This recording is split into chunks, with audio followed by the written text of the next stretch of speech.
Aria Kane had always been the kind of woman people looked past without a second thought. She wasn't flashy. She wasn't loud. She didn't fit into the neat boxes that people like to place others in. At 25, with her modest clothes, her hair usually pulled into a no-nonsense ponytail, and a face that never tried to impress with makeup or glamour, she blended into the background. Her voice was soft, her laughter rare, and when people remembered her at all, it was usually as that quiet girl down the street. She was the type of person who existed in silence, whose presence was never celebrated, but whose absence wouldn't be noticed. And for years, she thought that was fine. But that was before everything changed. The night it began wasn't remarkable. Aria was sitting on the edge of her bed, her phone glowing in her hand. She was angry, angrier than she could remember being in a long time. Jake, her boyfriend, had betrayed her again. She had caught him this time without question. The scent of perfume on his shirt, a message half hidden on his phone. He had always been slippery, always had an excuse, but this time the evidence was undeniable. And yet when she confronted him, he'd shrugged, smiled that infuriating smile, and acted like it was no big deal. "You're overreacting," he'd said. "You always do." Her hands had trembled as she typed, her anger boiling into her thumbs. She wanted to hurt him the way he had hurt her, but words were all she had. "If you ever betray me again, I'll send 1,000 SEALs to your house," she wrote. It wasn't funny. It wasn't clever. It was the kind of thing you type when rage takes over your reason. A throwaway threat, bitter and sharp, meant to sting him and remind him that she wasn't as weak as he thought. She hit send, and in that tiny act of fury, her life changed forever. She realized too late that she hadn't sent it to Jake. Her thumb had slipped. The contact wasn't his. It wasn't anyone she recognized. A random number, a string of digits that felt meaningless. She blinked, groaned, cursed herself, but shrugged it off. "Doesn't matter," she muttered aloud. "Wrong number. Who cares? The universe cared." At first, nothing happened. She tossed her phone onto the nightstand, pulled her blanket over her, and tried to sleep. But the words she had sent gnawed at her. She thought of Jake reading them, smirking, showing them to his friends. She thought of the neighbors who already whispered about her behind. Curtains, who would laugh even harder if they ever found out. Her anger hardened into a dull ache in her chest, but eventually exhaustion won, and she drifted off. The next day was supposed to be ordinary. She made coffee, tied her hair back, and trudged to work. But halfway through the morning, the air outside shifted.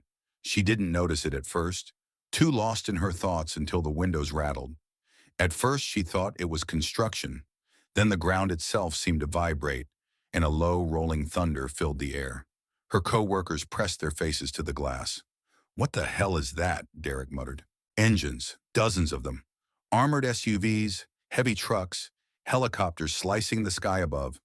The office went still as the convoy stormed down their street. People whipped out phones, recording, whispering. When the vehicles stopped, when soldiers in full tactical gear poured out, rifles ready, boots pounding in eerie synchronization, Arya's stomach dropped. She knew. She knew before anyone else dared to say it aloud. The SEALs were here. By the time she got home, the street was chaos. Neighbors lined their porches, eyes wide, mouths open. Mrs. Carter, the retired school teacher who had spent years scolding Arya for her aimless lifestyle, clutched her pearls and hissed, "Would you look at that?" What has she done now? Tommy, the loudmouth dealership owner, leaned against his luxury car and shouted, "Hey, Arya, you really call in the Navy? You think you're some kind of spy?" His laugh rang out, brittle, desperate to cover the unease in his voice. Phones were raised everywhere. Children whispered. Strangers slowed their cars to gawk. The soldiers weren't attacking. They were securing, forming a perimeter around her home, shouting orders into radios. The floodlights from the helicopters made her yard glow like a stage. And there she was, the unwilling star of the show. Arya stood on her porch, her phone limp in her hand, every eye fixed on her. Heat crawled up her neck, shame prickling under her skin. Her heart screamed at her to run inside, to hide, but her legs locked in place. She didn't give them the satisfaction. Slowly, deliberately, she turned, walked back inside, and shut the door with a soft click. The whispers exploded. She's crazy. She's dangerous. She thinks she's important. Their laughter chased her even through the walls, like a storm pressing at the edges of her quiet sanctuary. That night at the corner store, the mockery continued. Greg, the cashier, smirked as she set a loaf of bread on the counter. "Heard you called in the big guns," he said.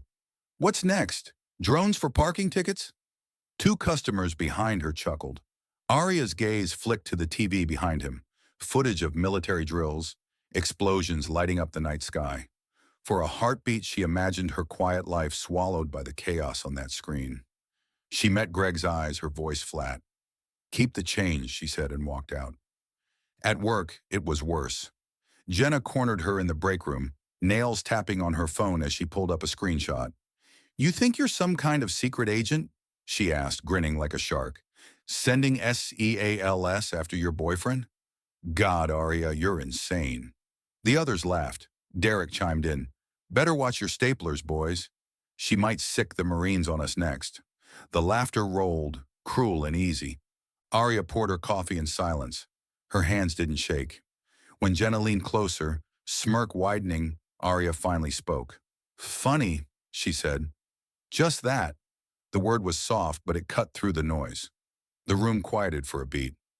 Jenna blinked. Then the laughter picked back up, but not as strong. Not as sure. But Jake was the cruelest. He showed up at her office, striding in with a swagger, her belongings in a cardboard box. He wanted a scene. Wanted the world to see him win. "You really lost it this time," he announced to the lobby, his voice carrying. "Texting random numbers, thinking you've got the military on speed dial." "You're a joke, Arya. You'll always be a joke." Arya walked past him, her sneakers whispering against the carpet. His grin widened. "Don't you have anything to say? Don't you want to beg me to stay?" She stopped, turned, her eyes locked on his. "I don't beg," she said quietly. "Not anymore." The words hit him harder than a slap. For the first time, his grin faltered. The lobby hushed, and Arya walked on, her head high. But when she returned home, the silence pressed in. She sat at her kitchen table, staring at her phone. An unknown number buzzed, just two words. "Stay alert." Her breath caught.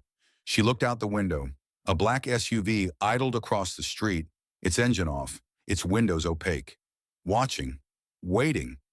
She stepped back from the glass, her heart hammering. By morning, the rumble returned. Stronger. Louder. Her dishes rattled on their shelves. She ran to the window and froze. The street was flooded. Armored SUVs, troop carriers, black-clad soldiers fanning out with precision. Helicopters thundered overhead, their lights slicing through the dawn. The neighborhood erupted in chaos. Dogs barked, children cried, parents shouted, phones were raised, live streams launched. "Her!" someone screamed. "They're here for her!" Reporters pushed through the crowd, cameras flashing, microphones shoved at her as she stepped onto her porch. "Arya Kane, did you summon the military? What did you do?" Arya's voice was steady, quiet but clear. "I didn't call anyone." The laughter from the crowd wavered, uneasy now, not certain if this was still a joke. And then the lead SUV door opened. A man stepped out. His presence alone silenced the street. General Marcus Steele, his name carried weight, his reputation carved in stone. He walked with deliberate authority, eyes sharp as blades, uniform immaculate. The soldiers straightened as he approached Arya's porch. "Who is Arya Kane?" His voice was gravel, every syllable measured. Arya's hand lifted slowly. "I am. It was a mistake. I'm sorry." Marcus studied her. For a long moment, no one breathed. Then the corners of his mouth curved, just barely. "No," he said. "You just saved the city." The words rippled through the crowd like an explosion. Silence, disbelief, shock. Jake shoved his way forward, his voice cracking. "She's lying. She doesn't know anything. She's nothing." Marcus ignored him. A soldier handed him a document. "This came from your phone," the general said, showing Arya the paper. Her text was there, but beneath it was a string of code. Complicated, encrypted. I didn't write that, she whispered. You didn't need to, Marcus replied. Sending it triggered a system we've been monitoring for years. That code exposed the location of a terror cell. If not for your message, hundreds would have died today. Because of you, they didn't. The crowd gasped. Mrs. Carter's face drained of color. Tommy's sunglasses slipped from his trembling hands. Jenna's phone sagged at her side. And Jake looked as if the ground had vanished beneath him. Arya stood taller, her voice calm. So it wasn't luck. It happened. From that moment, her world transformed. Her name spread across headlines. Interviews requested, cameras flashing, neighbors who once mocked her now fumbling to apologize. Mrs. Carter's book club suddenly silent.